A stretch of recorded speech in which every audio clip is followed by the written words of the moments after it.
আসসালামু আলাইকুম। প্রতিদিনের মতোই আমাদের আজকের কোয়েল পাখির ডেলিভারি ছিল চাঁপাইনবাবগঞ্জ জেলার শিবগঞ্জ থানা।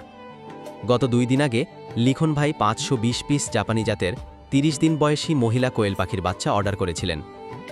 ভাইয়ের জন্য বাছাই করে ডিমের জন্য প্রস্তুতকৃত রেডি মহিলা কোয়েল পাখি বৃষ্টি আবহাওয়ার মধ্যেও ডেলিভারি দিতে বাস কাউন্টারের উদ্দেশ্যে রওনা দিয়েছি।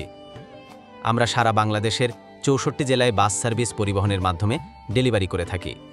আপনাদের যাদের বিভিন্ন বয়সী 1 দিন থেকে শুরু করে 30 দিন কিংবা রানিং ডিম দেওয়া বিভিন্ন বয়সী কোয়েল পাখির বাচ্চা লাগবে, তারা আমাদের সাথে যোগাযোগ করুন। আমাদের হ্যাচারিতে পাইকারি মূল্যে সকল বয়সী কোয়েল পাখির বাচ্চারা বিক্রয় করা হয়। সরাসরি আমাদের খামারে এসে পছন্দের কোয়েল পাখি ক্রয় করতে পারবেন। এছাড়াও কোয়েল পাখি পালন সম্পর্কে যাবতীয় পরামর্শের জন্য কিংবা বাচ্চা অর্ডার করতে স্ক্রিনের দেওয়া ফোন নম্বরে যোগাযোগ করুন। এছাড়াও নিত্য নতুন কোয়েল পাখি পালনের বিভিন্ন ভিডিও পেতে আমাদের ইউটিউব চ্যানেলটি সাবস্ক্রাইব করে পাশেই থাকুন। ধন্যবাদ।